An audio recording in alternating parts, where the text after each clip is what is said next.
আসসালামু আলাইকুম। আপনারা সবাই ভালো আছেন? এদিকে আজকে আপনাকে দেখাবো আমি যেটা আপনাকে পূব ধানবাড়ি কয়।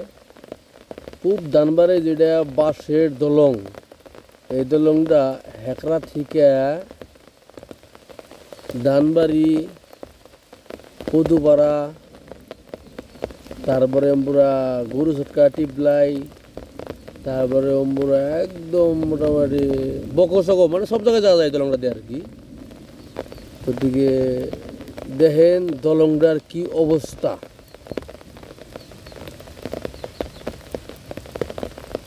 বিজেপি সরকার হই, কংগ্রেস সরকার হই, কত সরকার গেল, কত সরকার আইলো, তথাপি আঙ্গো এই জায়গার দলংটা হইল না। ওদিকে ভিডিওটা বানানোর উদ্দেশ্য কি জানেন? এই দেখেন যেটা মধ্যের দুটা খোড়া ছিল, খোড়ার মধ্যে কলা গাছ কতটি বাইজে মাঝখানে খোড়া দুটা অলরেডি ভাঙ্গে গেছে গা। ওদিকে মানুষ যাতায়াত করা মানে বহুত একটা অসুবিধা, মানে রিক্সও।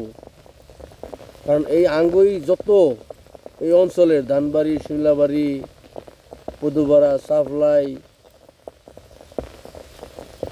এই জায়গার যত স্কুলের ছাত্র হেকরা স্কুলে যায়, গতিকে এই ছাত্রছাত্রীর কারণে বহুত একটা অসুবিধা হবে আর কি যাওয়ার নিকে। তো দেখেন দলংটার কি অবস্থা। ভিডিওটা শেয়ার করে দিবেন জানি আঙ্গো আসাম সরকারে জানি এই তৎক্ষণাৎ মানে তাড়াতাড়ি করে আর কি এই বছরের ভিতরে জানি দলংটা দেয়া দেয়। কারণ কি উনাগো মোটামুটি আবারও সেন্ট্রালে বিজেপি সরকার হয়েছে, গতিকে জানি দলংটা দেয়া দেয়, সেটাই আমরা মানে কামনা করছি আর কি। আর এখন দলংটা আমি মানে অফার যাবো আর কি, মানে আজকে একটা বস্তু নিয়ে দোকান যাওয়ার নিয়েছিলাম, আর এই দলংয়ের অবস্থা এরকম। সেই কারণে ভাই ভিডিওটা বানাইছি। ভিডিওটা লাইক শেয়ার কমেন্ট করবেন, মানে যাতে আসাম সরকারের কাছে যায় ভিডিওটা, সেই ব্যবস্থা আপনারা করে দেবেন। কিন্তু ওভার যাবো আর কি, দেখেন ভিডিওটা আর কি আমি মানে পারবো আর কি, দেখি যাওয়া যায় না যায়।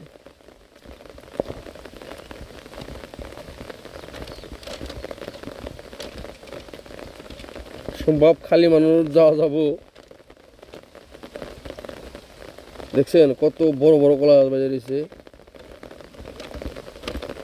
আমি মোটামুটি খালি মানুষ পরে এলাম বাঙ্গাহান্ডি।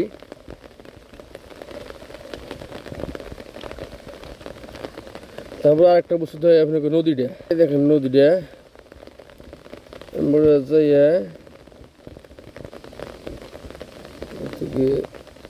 এই দেখেছেন নদীটা। ভিডিওটা দিকে থাকেন, লাইক শেয়ার কমেন্ট করবেন।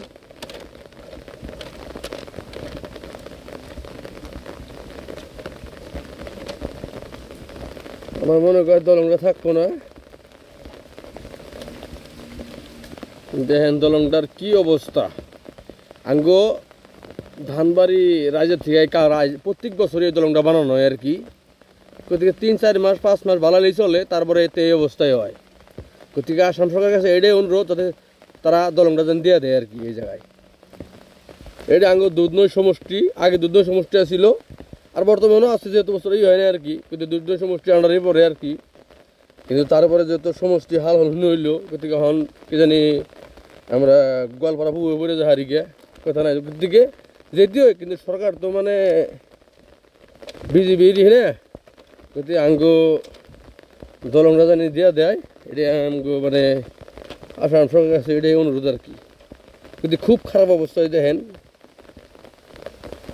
দলংটা বাইরে পানি পাওয়া অবস্থা আছে। আর 1-1.5 রাত পানি বাড়লে কি জানি দলংটা বাসায় বাড়ি যাবো গা। ভিডিওটা এই তৈরি রেখে দিছি। আসসালামু আলাইকুম।